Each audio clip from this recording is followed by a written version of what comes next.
आप सभी को मेरी राम राम और जय भीम। बहुत गर्मजोशी के साथ आपने स्वागत किया। और क्यों ना हो, अगर मुजफ्फरनगर में गर्मी नहीं मिलेगी तो कहाँ मिलेगी।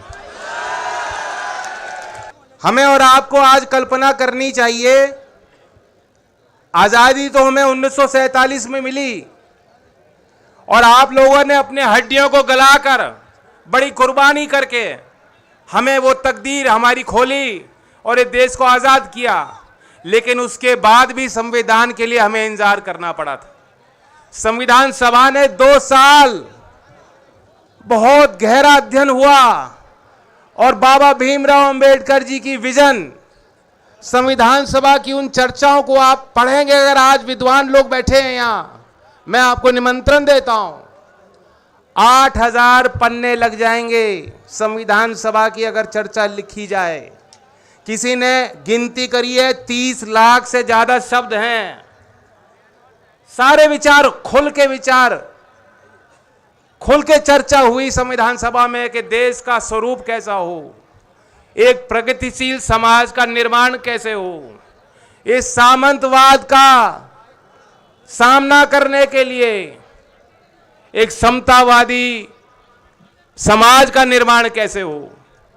और तब जाके हमें अपना संविधान मिला। अगर ये संविधान नहीं होता तो आज हम लोगों के पास कोई आज़ादी नहीं होती, हमारे पास कोई अधिकार नहीं होते, हमारा और आपका कोई अस्तित्व नहीं होता। हम और आप ताली बजा रहे हैं, लेकिन ये कठोर कड़वा सत्य है और ये आज का सत्य है, आज की शासन प्रणाली का सत्य है। ये पोल खुल गई है।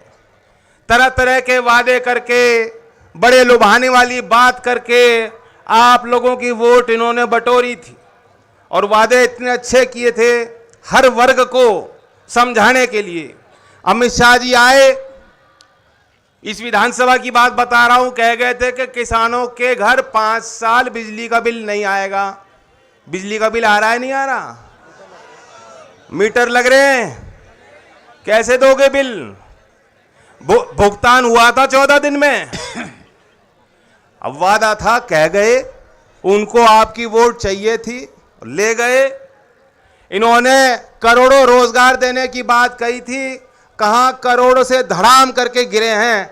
और अब प्रधानमंत्री रोजगार मेला करते हैं जिसमें 71,000 लोगों को, जिनकी नौकरी 1.5 साल पहले लग चुकी थी, उनको बुला करके एक चिट्ठी पकड़ा रहे हैं। ये हालात देश के हो गए।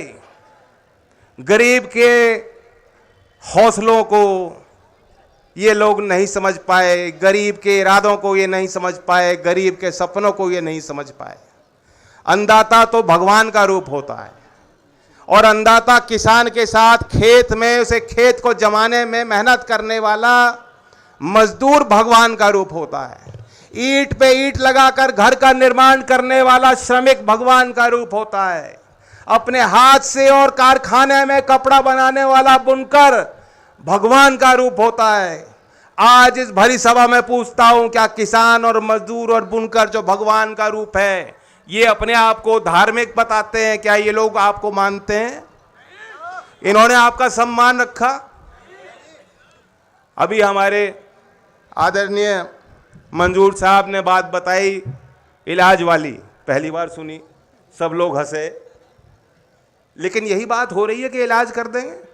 इलाज किसका करना चाहिए? जो मन में नफरत पालता है।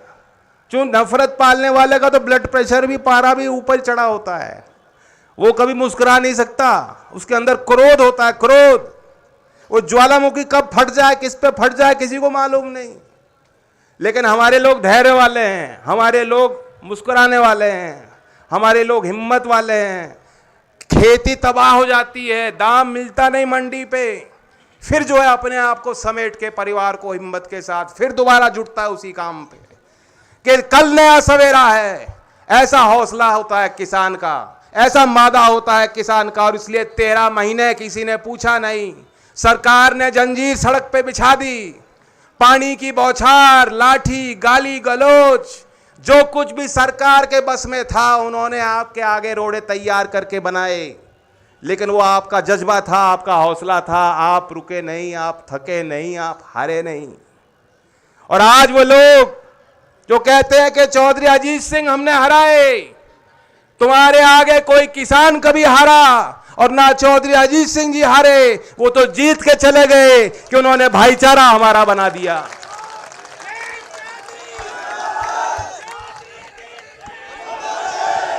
और अब ये समय बताएगा,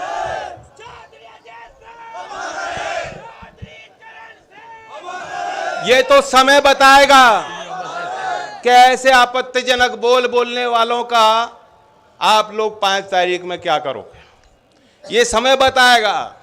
आज आपने बड़ा आशीर्वाद दिया और आपने मंच की तरफ एक तस्वीर जो हमने बनाई है उसकी तरफ गौर किया होगा। ये सिर्फ वोट हासिल करने के लिए या जीत अपनी पक्की करने के लिए हमने गठबंधन नहीं किया है। ये एक उभरते भारत की नई तस्वीर और नए लीडरशिप की तस्वीर है। एक नया सामाजिक समीकरण है जिसके बल पर खतौली से चढ़कर दिल्ली का समीकरण हम बिगाड़ देंगे। जो लोग दमनकारी नीति अपना रहे हैं और वहां से लेके फिर अगली बार उत्तर प्रदेश की गद्दी को भी हिलाने वाला यही समीकरण है जो तीनों पार्टी का समीकरण हमने बनाया है। और चंद्रशेखर जी ने तो बताया कि जन्मदिन है। चंद्रशेखर जी, मैं इनकी तरफ से वादा कर रहा हूं, कर दूं वादा। तिसंग का कलाकंद बहुत फेमस है कि नहीं? तो इन्हें तोहफे में वोट देना और जीत जब 8 तारीख को खुलेगी उसके बाद मैं इन्हें तिसंग का कलाकंद खिलाऊंगा।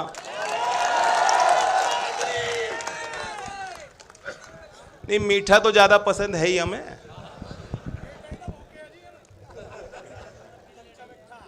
डबल शक्कर डालो आप चाय में भी। मुझे तो पता नहीं, प्रधानमंत्री जी कहते हैं चाय मैं नहीं मानता कि कभी उन्होंने चाय बेची होगी। गरम पकोड़े जरूर बेचे हैं उन्होंने। और हमने ये जो समीकरण बनाया है ना, सबका साथ, सबको साथ जोड़ के सम्मान के साथ, ये समझो कि डबल शक्कर डाल दी। पिछली बार तो कमी थी कुछ, जैसा कि कह रहे थे हमारे वक्ता मदन भैया कि पिछली बार कुछ कसर रह गई थी। लेकिन अब जब चंद्रशेखर जी साथ खड़े हो गए तो मैं मानता हूं कि डबल शक्कर गिर गई हमारे चाय में।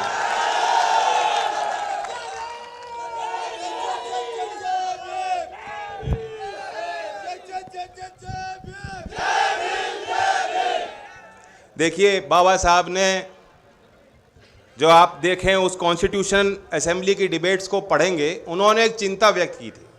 उन्होंने कहा था कि अब जब संविधान हमें मिल गया, राजनीतिक बराबरी हमारी निश्चित हो गई, लेकिन सामाजिक और आर्थिक तौर पर हम बराबर नहीं हैं। आज भी आप गैर बराबरी देखते हो। इनका बस चले तो ये देश अदानी और अंबानी जैसे बड़े लोगों का कारखाना बन जाएगा पूरा देश, और आप सब उनके बंधुआ मजदूर बन जाओगे। ये बराबरी नहीं चाहते, ये आपकी गुलामी चाहते हैं। लेकिन गुलामी के इन जंजीरों को तोड़ने के लिए आपको और हमें मेहनत करनी होगी। हमारे मुद्दे चुनाव में सरल हैं। हम चाहते हैं बेरोजगार का सम्मान हो। जो सरकारी भर्तियां होती हैं, अभी जो वक्ताओं ने रखी बात, और आप तो देख ही रहे हो, मुजफ्फरनगर के खतौली के नौजवानों को, प्रतिभाशाली नौजवानों को कहा जाता है भर्ती खुली, जाओ बस्ती, जाओ बलिया, वहां इम्तिहान दो। और जब वो पहुंचते हैं तो पता लगता है कि पेपर लीक हो गया, वापस लौटो, फिर दोबारा तारीख आएगी 6 महीने बाद। कभी भर्ती प्रक्रिया पूरी नहीं होती। और यहां खतौली वो क्षेत्र है, ये तो नकली राष्ट्रवादी हैं। आपको यहां हर गांव में शहीद की मूर्ति मिल जाएगी, लेकिन शहीद की मूर्ति लगाने वाले भी, वो अपने आंसू पोंछने वाले परिवार से भी अगर आप पूछेंगे, वो ये कहते हैं कि हमारी अगली पीढ़ी भी शहीद होने को तैयार है। ऐसा जज्बा है लोगों का। लेकिन ये वो सरकार है, याद रखना, जिसने इस भावना को नहीं समझी। ये सरकार जिन्होंने कह दिया कि हम आर्मी के सैनिकों को भी पेंशन नहीं देना चाहते, हम पूरी पक्की नौकरी इन जवानों को नहीं दे सकते। हमारे पास वो सामर्थ्य भारत सरकार पे नहीं बचा है कि आर्मी भी पक्की नौकरी आपको दे दे। इसलिए भाइयों, 4 साल के लिए अग्निवीर बन जाओ और अग्निवीर 4 साल के लिए बनोगे, 4 साल बाद घर लौट जाना। क्या ऐसी व्यवस्था तुम स्वीकार सकते हो नौजवानों? ये चुनाव 5 तारीख का यही मान लेना, आपको बटन नलके का इसलिए ही दबाना है कि दिल्ली में बैठे इनकी आंखें खुल जाए, इनको पता लग जाए कि अग्निवीर हमें पसंद है, स्वीकार नहीं है।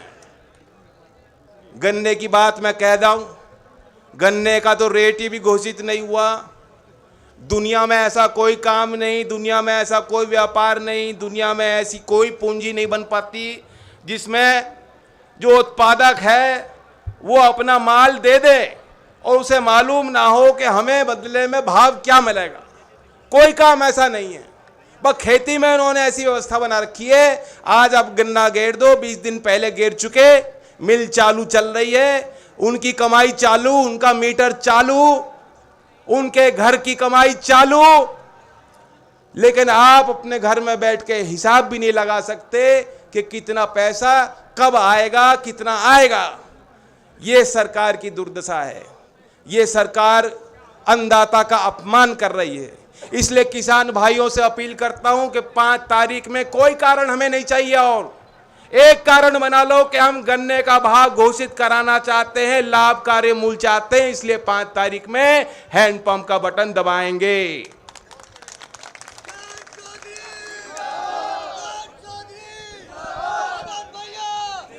मुझे लगता नहीं समझदार को समझाने की जरूरत पड़ती है। आपके हाव भाव को देखकर मुझे चैन आया है।